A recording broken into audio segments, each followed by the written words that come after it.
शंकर के अविरल धाम, हम तो आपसे भी कहेंगे, आपके घर के आसपास में जो शंकर का मंदिर हो ना, दीपावली के दिन शंकर के मंदिर में जाकर दीपदान जरूर करना। दीपावली के पर्व पर शिव मंदिर में जाकर उसके आसपास में दीप जरूर लगाना। क्यों? आपको वही फल प्राप्त होगा जो काशी में देवताओं ने दीप जलाकर प्राप्त किया, वही।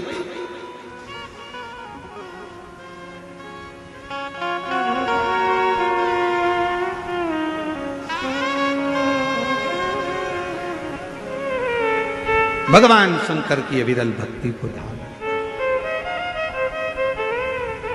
शिव तत्व को धारण कर। और इस वर्ष जब आप 20 अक्टूबर को दिवाली मनाएं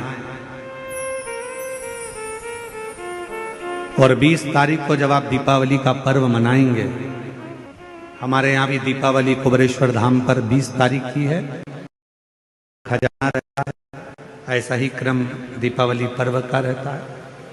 तो 20 तारीख को जब आप दीपावली मनाएं तो इस वर्ष सबको कहूंगा, जितने भी आस्था चैनल पर कथा सुन रहे हैं, जितने फेसबुक यूट्यूब पर कथा श्रवण कर रहे हैं, यदि आपकी जिंदगी में 4 दिन दुकान चल रही है, 4 दिन बंद पड़ी है, व्यापार थोड़े दिन चलता है, थोड़े दिन बंद हो जाता है, आपके विद्रोही, आपके दुश्मन आप पर कहीं ना कहीं से इधर से उधर से वार कर रहे हैं, या आपका लक्ष्य आपको प्राप्त नहीं हो रहा, कोई बहुत मेहनत करता है तो भी लक्ष्य नहीं मिल पा रहा, जहां तक आपको पहुंचना है वहां तक यदि आप नहीं पहुंच पा रहे हैं, तो इस दीपावली पर जब आप 20 तारीख को दीपावली का पर्व मनाएं, तो 20 तारीख को दीपावली के पर्व के दिन शंकर भगवान को स्पर्श कराकर एक बेलपत्र लेकर जरूर अपने घर पर आए, और जहां पूजन कर रहे हैं उस बेलपत्र को एक प्लेट में अवश्य रखें, उस पर हल्दी और कुंकू उस पर अवश्य चढ़ाएं। एक चावल का दाना लाल कर, एक चावल का दाना पीला कर उस बेलपत्र पर अवश्य चढ़ाएं, और उस बेलपत्र को अपने पास में 1 वर्ष तक संभाल कर रखना।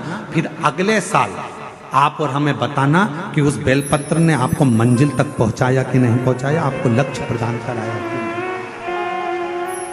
कई लोग रहते हैं, बहुत मेहनत करते हैं, बहुत परिश्रम करते हैं, सब चाहते हैं कि ये व्यक्ति इतने स्थान पर बैठे, इसको ये पद मिलना चाहिए, इसको ये कुर्सी मिलना चाहिए, इसको ये जगह मिलना चाहिए, इसको वहां तक पहुंचना चाहिए, इस व्यक्ति को तो इस पद पर पहुंचना चाहिए पर नहीं पहुंच पाता, इस व्यक्ति को तो वहां तक पहुंचना है पर ये नहीं पहुंच पाता। एक बेलपत्र का प्रयोग कर देखो, अगले वर्ष बात करेंगे कि मेरे भोलेनाथ ने आपका हाथ पकड़कर आपको उस मंजिल तक भेजा कि नहीं भेजा।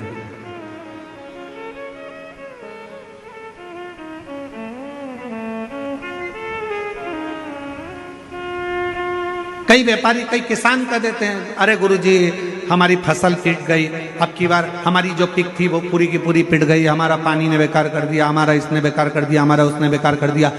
बेचारा किसान कर्जे में होता चले जाता है, तकलीफ में होता चले जाता है। हम उनसे भी कहेंगे एक बार प्रयोग कर देखिए, एक बेलपत्री का दीपावली की रात्रि को, और अब की बार दीपावली का पर्व 20 अक्टूबर को जो मनाया जा रहा है, 20 अक्टूबर दीपावली पर्व के दिन एक बार प्रयोग कर देखिए कि वो बेलपत्र शिव जी को लगाया हुआ।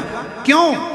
क्योंकि भगवान शंकर ने माता लक्ष्मी को जब भगवान विष्णु को दिया था, क्योंकि माता लक्ष्मी की माँ ख्याति देवी तो लक्ष्मी जी का विवाह शिव जी से करना चाहती थी, पर शंकर जी ने मना कर दिया था कि मैं विवाह नहीं करूंगा, इनको तो नारायण को दे दो। तो लक्ष्मी जी को भगवान शंकर ने जब यहाँ आया तब माता लक्ष्मी ने वर दिया, भगवान शंकर से प्रार्थना करी, आप मुझे आज्ञा करो।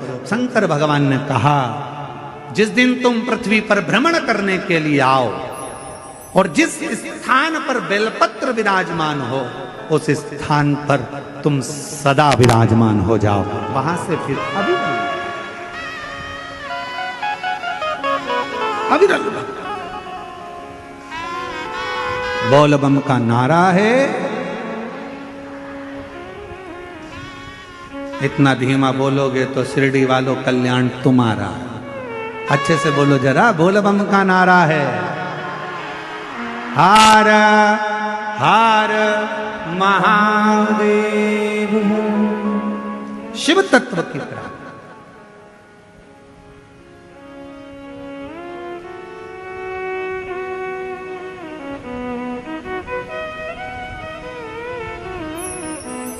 भगवान देवादिदेव महादेव के दरवाजे पर दीप अवश्य लगा। हमारे यहाँ कुबेरेश्वर धाम पर लोग दिवाली मनाने के लिए जब आते हैं, दीपावली पर्व के लिए जब आते हैं, खजाने के लिए जब आते हैं, तो भक्ति के साथ, अविरल भक्ति के साथ शिव तत्व को प्राप्त करने के, और शिव क्या ना दे, भगवान शंकर क्या ना दे, उसके स्पर्श मात्र राख का हो जाता है, स्पर्श मात्र एक भभूत का हो जाता है, तो वो भस्म भी करोड़ों का धन बन जाती है, वो भस्म।